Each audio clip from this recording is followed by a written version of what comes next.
मेरा नाम उत्तम नारायण पांडे है। मैं उत्तर प्रदेश के गोरखपुर का रहने वाला हूँ और ज्योतिष का अध्यापन करता हूँ और परंपरागत रूप से ज्योतिष और तंत्र में मैं काम करता हूँ। देखिए, एक सामान्य से सामान्य व्यक्ति भी जो इन गहरा चीज़ों को बहुत गहराई से नहीं जानता या किसी एक्सपर्ट से नहीं भी मिल सकता, जो एक परंपरागत रूप है, जो बहुत सामान्य व्यक्ति, जैसे अपने यहाँ कहा गया कि भाई वो बड़ों का आशीर्वाद ले, शिव मंदिर जाए, सूर्य भगवान को अर्घ दे, ये इतना भी अगर करता है। देखिए, क्या है कि धार्मिक होना और अंधविश्वासी होने में बहुत बारीक सा फर्क है। तो व्यक्ति धार्मिक हो, अंधविश्वासी ना हो, इसका अंतर आप इस तरीके से समझ सकते हैं कि मेरी समस्या है, उसका समाधान ईश्वर ही है, ये पूर्ण रूप से धार्मिक होना है। या ईश्वर के अतिरिक्त मेरी समस्या का समाधान हो जाएगा, इसके लिए दूसरा रास्ता खोजना, ये अंधविश्वास है। ये फर्क रखते हुए जो सामान्य सात्विक तरीके हैं, उनमें से किसी भी एक का भी आश्रय ले लें, जैसे उदाहरण के तौर पर भगवान के नाम का जप, तो आपकी समस्याओं का समाधान 100% हो जाता है। जब तक प्रॉपर किसी का सुपरविजन ना हो, तो ऐसी कोई टेक्निकल, जिसको तंत्र साधनाएं कहते हैं, उनमें सामान्य तौर पर व्यक्ति को नहीं पढ़ना चाहिए। सात्विक रास्ता चुने, सफलता सुनिश्चित होती है। तौर पर जो सनातन संस्कृति है, वो ईश्वर को जो साकार रूप में 5 रूपों में मानती है। शिव रूप में, शक्ति रूप में, गणपति रूप में, सूर्य रूप में और विष्णु रूप में। जो परंपरागत तंत्र है, वैसे तो पांचों के हैं, लेकिन शिव और शक्ति को प्रधान है। तो एक एक क्षेत्र के हिसाब से 64-64 तंत्र हैं। और एक तरीके से आप कह सकते हैं कि प्रकृति के गतिविधि में भी परिवर्तन करके आपकी इच्छित वस्तु को प्राप्त करा देने का नाम तंत्र है। यानी असंभव कुछ नहीं है, बस उसके अनुसार पुरुषार्थ होना चाहिए, यही तंत्र है। उनको ऐसे आयोजन में आना चाहिए, लाइव देखना चाहिए, बस इतना ही कह सकता हूँ। मेरा नाम एस्ट्रोलॉजर डॉक्टर रेशु है और मैं टैरो रीडिंग भी करती हूँ, एस्ट्रोलॉजी भी करती हूँ, कैंडल वैक्स रीडिंग जिसको हम कैरोमेंसी बोलते हैं वो भी करती हूँ और क्रिस्टल से भी मैं रीडिंग करती हूँ। जैसे कि एस्ट्रोलॉजी में हम जन्म पत्री बनाते हैं, हम उसे time of birth, place of birth चाहिए होता है करेक्ट, बिल्कुल ना। तो कई लोगों के पास करेक्ट नहीं होता है, तो जो लोग करेक्ट होता है मैं उनको एस्ट्रोलॉजी की सलाह देती हूँ, उससे उनको प्रोडिक्शन देती हूँ।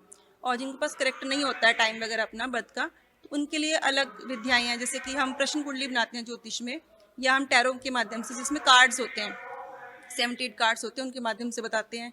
और क्रिस्टल्स जो होते हैं ज़मीन से निकलते हैं, ठीक है ना। ज़मीन का जो कोर होता है, जो जिसे कहते हैं ना, बिल्कुल ज़मीन के अंदर जाके, पृथ्वी लोक में अंदर की तरफ, जिसे पाताल लोक भी बोलते हैं।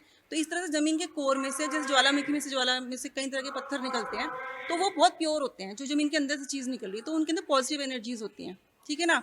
उनको हम अपनी तरफ से चार्ज भी करते हैं, उसके बाद उनसे प्रश्नों के उत्तर लेते हैं। अपना एक चार्ट बनता है, जिसको मैं ऊन पे बनाती हूँ। ऊन के ऊपर चार्ट बनता है पूरे 12 भाव का, और उसमें जैसे कुंडली में तुम ज्योतिष में ग्रह देखते हैं, गोचर चलता है, वहाँ गोचर मैं उस रीडिंग के अकॉर्डिंग बनाती हूँ अपनी तरीके से, कि कौन सा क्रिस्टल कहाँ प्लेस हो रहा है, उसका क्या रिजल्ट निकल रहा है, उससे भी मैं लोगों को आंसर्स देती हूँ।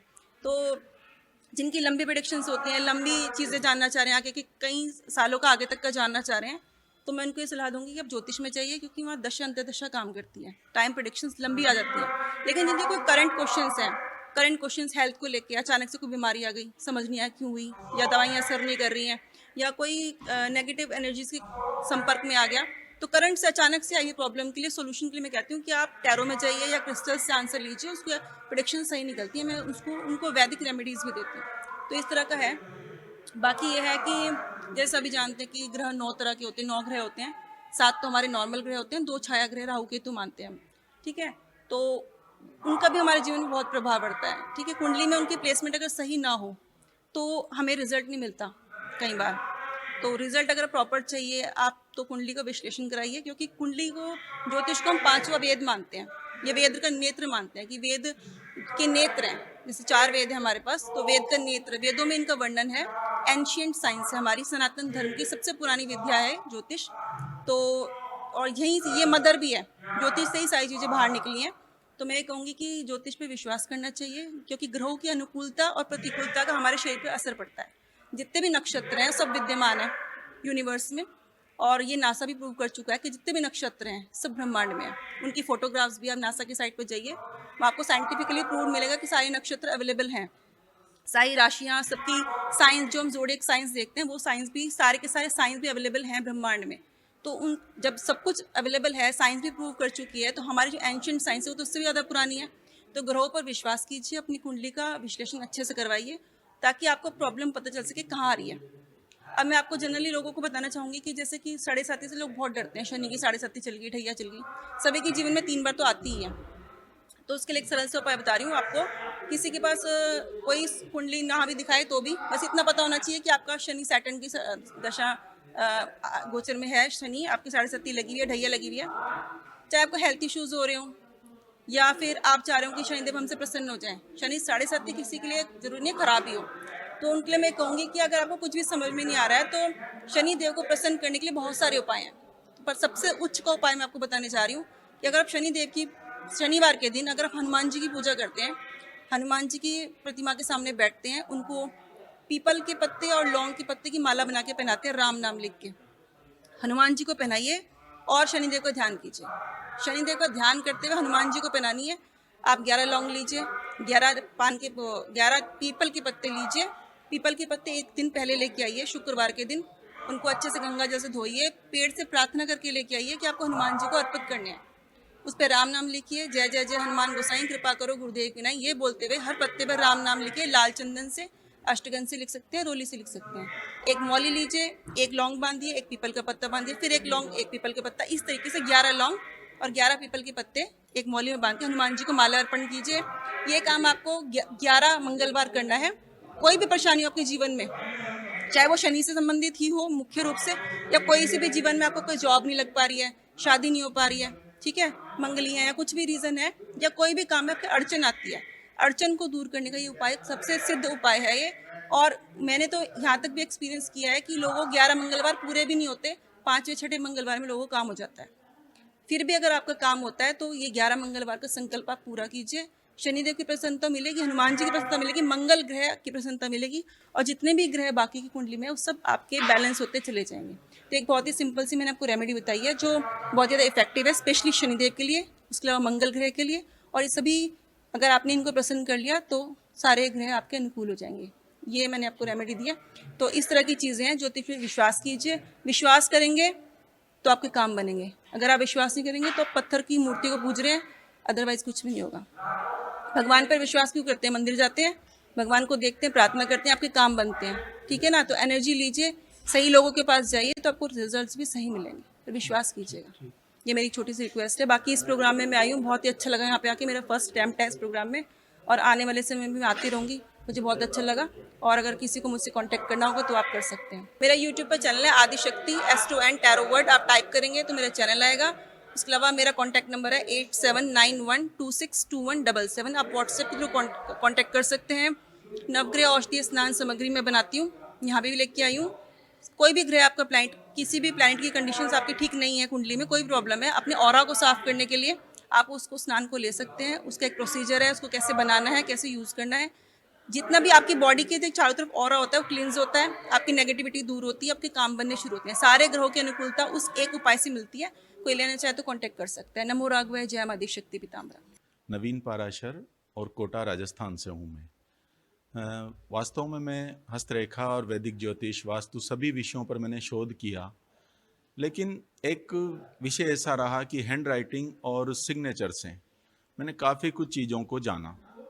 कोटा में जिस तरह से सुसाइड केस हुए, राजस्थान में या और जगह भी जहाँ भी सुसाइड केस होते हैं, तो उस स्थिति में वो बंदा सुसाइड की तरफ क्यों चला जाता है, ऐसे क्या रीज़न होते हैं।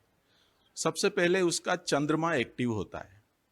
चंद्रमा को हम उसका आई, कैपिटल आई जो लिखने का तरीका होता है, उस आई से देखा जा सकता है।